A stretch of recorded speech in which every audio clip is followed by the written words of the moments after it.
Good evening. Tonight, an exclusive News Channel 5 investigation uncovers tens of millions of dollars of your money spent with no bidding, some of it going to companies with political connections. That money, at least $80 million, was spent as Governor Bill Lee's administration went on an emergency spending spree to deal with the COVID-19 crisis. News Channel 5 chief investigative reporter Phil Williams has spent months trying to follow the money. Phil.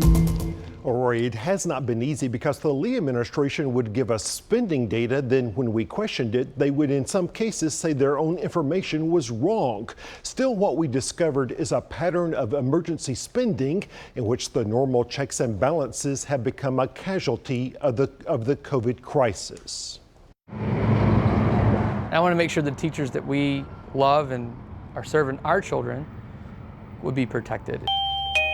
Here at Rocket Shirts in Murfreesboro, it's not the shirts that are flying out the door. So basically we'll do a $5 credit and just take $5 off that. Perfect. And then It's the face masks, thanks to an offer to let teachers like Rebecca Gunter turn in the sock mask provided by Tennessee Governor Bill Lee. This is our sock drawer. Yeah, this is everything that all the teachers have brought these in. To get a discount on a cloth mask more to their liking. If we look at CDC guidelines, it needs to be a 2-ply cotton minimum where air cannot pass through. This is a brand new mask. Owner Shelby Craig came up with the idea after seeing this demonstration by Bill Nye.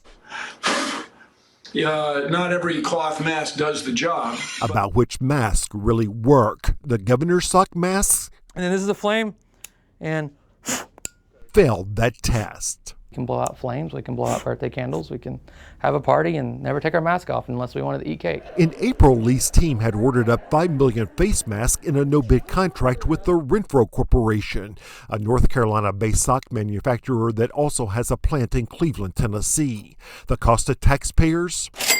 $8.3 million. Lee defended the no-bid deal. We were operating under an emergency procurement process, which means we needed to find someone who was local and could produce them quickly. The sock masks were widely ridiculed on social media, with the head of Meharry Medical College concluding the mask will not be effective in protecting against viruses. Tennessee entered into a no-bid contract with just one company. And I think there's a big question as to why. Jeff Yarbrough sits on the Senate Finance Committee and has pushed for more transparency in how COVID money is spent. We get 2 per person. For months, as the state continued to distribute the sock mask, News Channel 5 Investigates has tried to determine how Renfro got your money. But both the Lee administration and the company have declined to provide any specifics. State emails simply reference black sock masks from Renfro as being the governor's request. There's more than one company that can make face masks. And if we weren't getting the best product for the best price, then I have some serious concerns about how that went down. In fact, state data shows that in the first 4 months of the pandemic, Tennessee spent $79.6 million on personal protective equipment, ventilators, and other medical devices, with no bidding or real proof that taxpayers got the best product for the best price. You don't just throw all the rules and standards out the window just because it's an emergency. Do you feel like that's what the governor has done? I don't know. So we're in the dark. We're in the dark. We're absolutely in the dark right now. So how does a little security company get such a massive amount of contracts from the state? Blessing. That's really the only answer I can give you. Aaron Spradlin's company became one of the biggest players. Pale Horse GRS is a security company that lists its business address here in a remote part of Hickman County.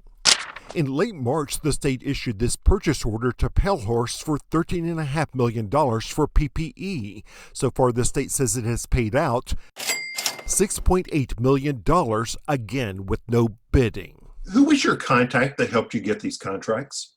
There was no contact that I'm willing to put out there. It was just a person that forwarded us the need. But emails show Pale Horse's first contact with the state was through Metro Nashville Council member Robert Swope. Swope is a longtime Republican activist, and in 2016, he served as state director for the Trump campaign. Swope did not return News Channel 5's calls to discuss his involvement in the deal. When we started, we vowed that no matter what, we were going to be the lowest with the best import product coming in, because it wasn't about making money. It was about taking care of the people that need it. Among the products Pale Horse supplied were N95 masks.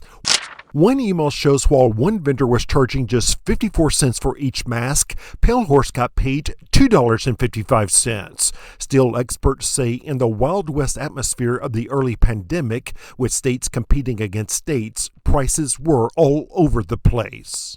Everyone is willing to cut some slack, that there are,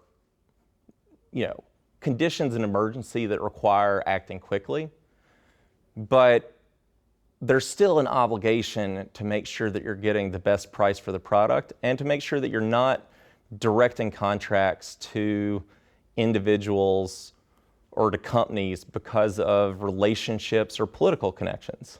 Chairman Sexton, you're recognized. Then there's State Representative Jerry Sexton.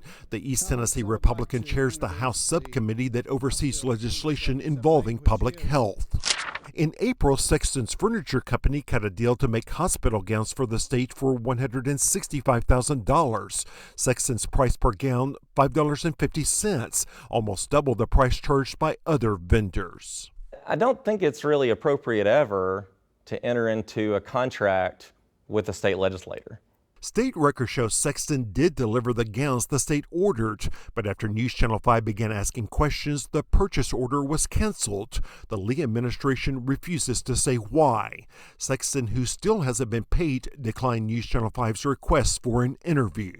Bidding by state employees is prohibited, and that makes clear that it's state officials. While state law on such inside deals is actually murky, Senator Yarbrough says it at least raises some ethical red flags. If in the early days of COVID, we weren't paying attention to that basic rule and we're planning to pay a legislator, I think it raises significant questions about just the level of oversight into all of these contracts.